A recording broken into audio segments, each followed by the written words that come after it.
ضروری ہے کہ علماء سے تعلق رکھیں، معتبر علماء سے، باصلاحیت علماء سے، اور جہاں کہیں کوئی شک کی بات دل میں پیش آئے فوراً اس کو دور کرنے کی کوشش کریں۔ اور ایک بات موٹے طور پر یاد رکھیں کہ اسلام کے سلسلے میں، قرآن کے سلسلے میں، حضور علیہ السلام کے بارے میں یا اللہ کے بارے میں جو باتیں کی جاتی ہیں شک پیدا کرنے والی، وہ دیکھنے میں چاہیے کتنی خوبصورت لگیں، وہ 100% غلط ہیں۔ اسلام کا تو یہ تو بنیادی عقیدے ہیں اسلام کے، اسلام کا تو کوئی چھوٹے سے چھوٹا حکم بھی غلط نہیں ہے، اور یہ بات پکی ہے، اس میں ہمیں کہنے میں تکلف بھی نہیں ہے، اور ثابت کرنا بھی کوئی مشکل بات نہیں ہے۔ اقوام عالم کے درمیان، مذاہب عالم کے درمیان اسلام جب بھی مقابلے میں آتا ہے تو وہ ہمیشہ اوپر رہتا ہے، یہ پکی بات ہے۔ اس لیے یہ اطمینان رکھیں، اگر کبھی شک پیدا ہو تو یہ سمجھ لیں کہ ہم سے کہیں غلطی ہو رہی ہے سمجھنے میں، تو اس کو علماء سے سمجھنے کی کوشش کریں۔ اور یہ اس لیے ضروری ہے کہ ہمارے پاس سب سے قیمتی دولت ایمان ہے۔ اگر مسلمان سے ایمان لے لیا جائے تو بتائیں اس کے پاس اور کیا رہتا ہے جو دوسروں کے پاس نہیں ہے؟ کیا رہ جائے گا؟ آخرت کا سارا سہارا ختم ہو جائے گا نا۔ تو ایمان کی حفاظت کی فکر کریں۔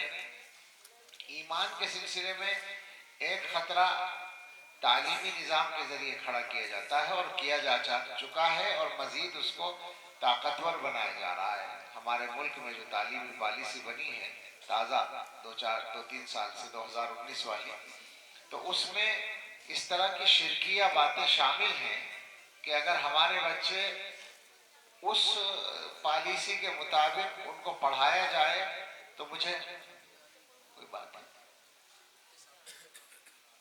کوئی مفتی صاحب بیٹھے ان کو بلا رہے ہیں، آگے آ جائیں، ادھر آ جائیں۔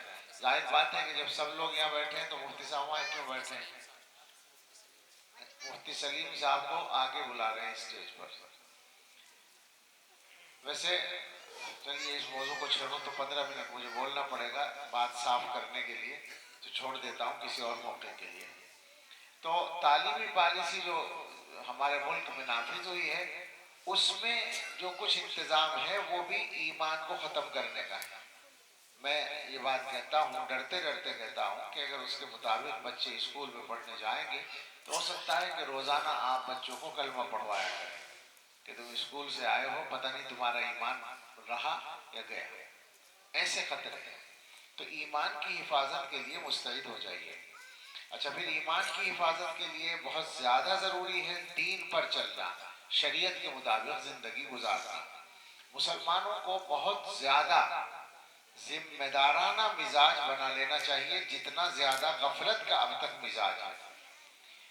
2-3 باتیں، چونکہ مجھے ویسے بھی تھکا ہوا میں بہت ہوں اور ٹائم نہیں رہا ہے، آپ لوگ بھی جانے کب سے بیٹھے ہیں، تو 2-3 منٹ میں بات ختم کرنا چاہتا ہوں، لیکن 2-3 باتیں کہتا ہوں کہ مسلمان اگر اپنے حالات کو ٹھیک کرنا چاہے تو ایک بات تو یہ ذہن میں رکھیں کہ ہمارے حالات کوئی دوسرا اگر ٹھیک نہیں کرے گا، ہمیں ٹھیک کرنے ہوں گے، اور اس کے لیے ہمیں اپنے آپ کو بدلنا پڑے گا۔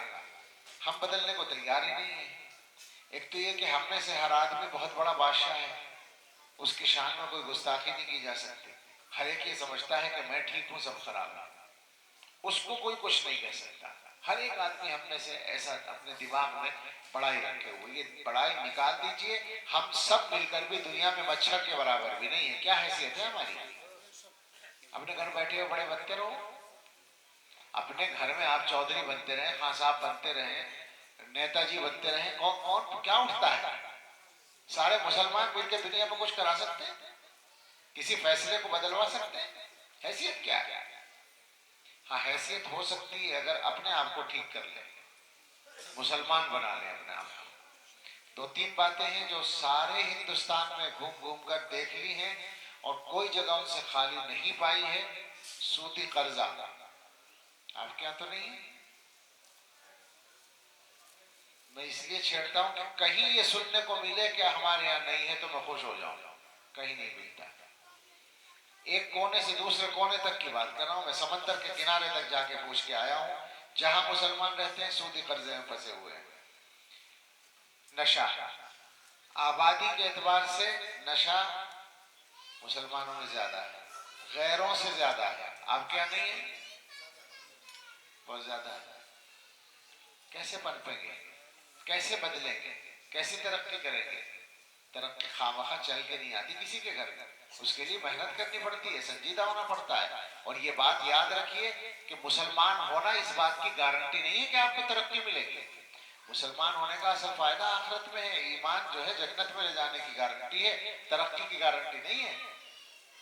اگر ترقی کی گارنٹی ایمان ہوتا تو جو ایمان والے نہیں ہیں وہ بالکل بھی ترقی نہ کرتے، وہ کیسے آگے ہو رہے ہیں؟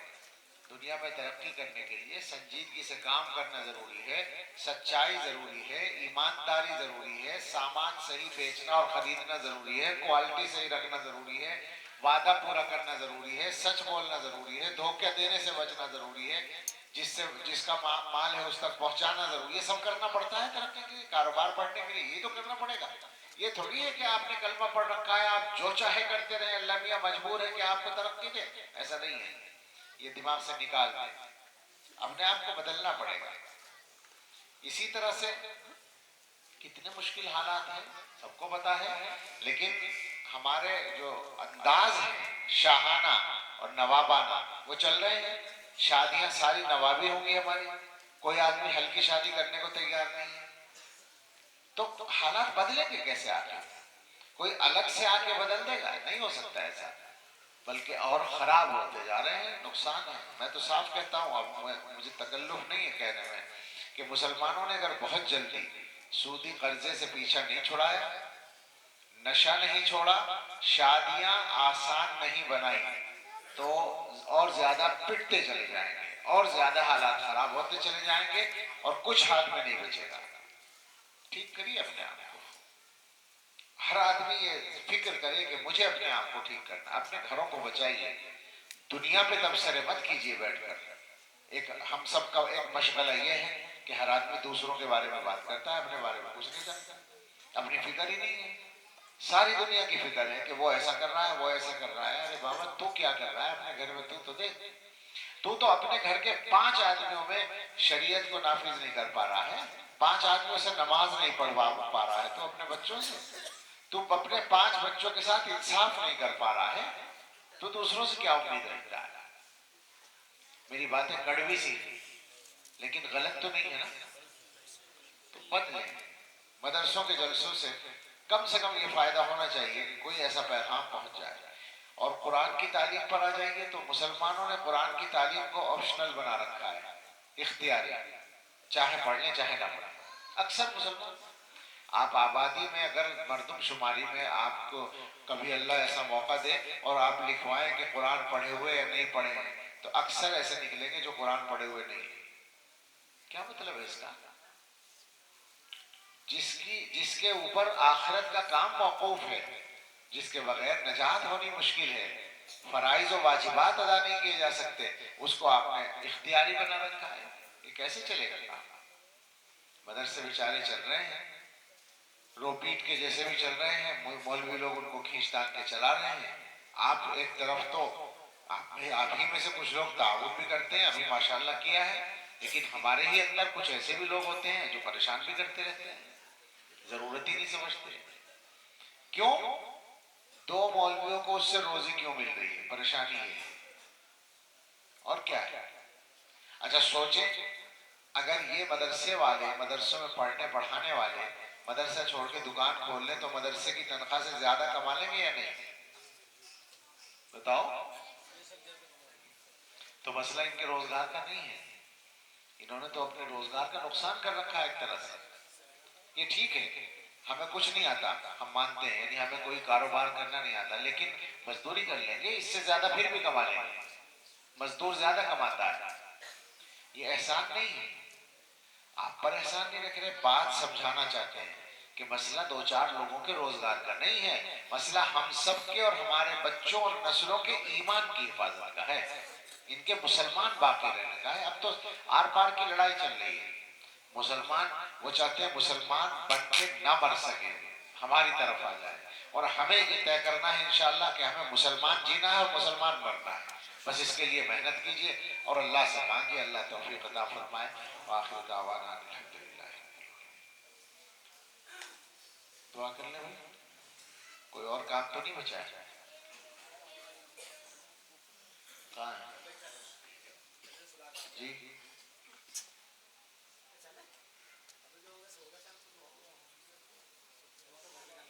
تو اب سارے کام میری اجازت سے تھوڑی ہوئے ہیں جو اس کے لیے اجازت کی ضرورت ہے پڑھوا دو. نہیں نہیں میں برا مان کے نہیں کہہ رہا ہوں، لیکن اب سن لو بیٹھ جاؤ. بات یہ ہے اصل میں کہ مدرسوں کے جو جلسے ہیں ان میں تو بہت کچھ اصلاح کی ضرورت ہے. وہ آج ہی تھوڑی ہوگی ساری اصلاح. پڑھوا دیجیے بیچارے نے تیاری کر رکھی ہوگی کسی نے. کہاں ہے؟ کن کو پڑھنا ہے؟ پڑھ دیں آ کر.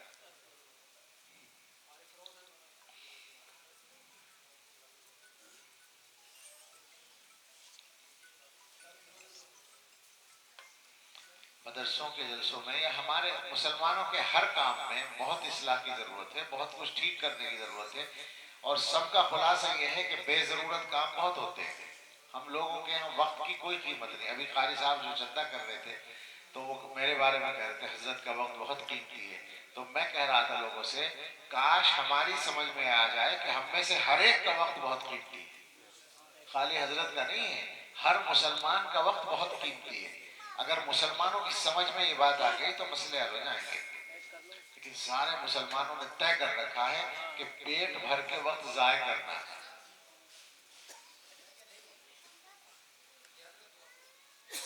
ہے نہیں وہ ٹھیک ہے. میری بات کی وجہ سے کہیں غائب تو نہیں ہو گئے؟ کوئی بات نہیں، ٹھیک ہے. اللہ خیر فرمائے. دعا کر لیجئے. اور جو میں نے کچھ اشارے کیے ہیں مقصد یہ کہ کچھ لگے بات دل کو اور کچھ ہم بدلنے کی کوشش کریں. کوشش کیجئے بدلیے، اس کے بغیر کام چلنے والا نہیں.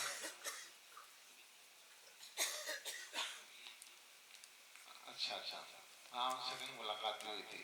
شاہد منظور صاحب دعا کے لیے کہلوا رہے ہیں. ان کے لیے بھی کریں، سبھی کے لیے کریں. ہمارے بہت سارے ایمان والے بھائی ایسے ہیں جو بہت سے مسائل کا شکار ہیں اور جان بوجھ کر ٹارگیٹ ہو رہے ہیں. وہ ان کے لیے سب کے لیے دعا کریں. ٹھیک ہے. اللہ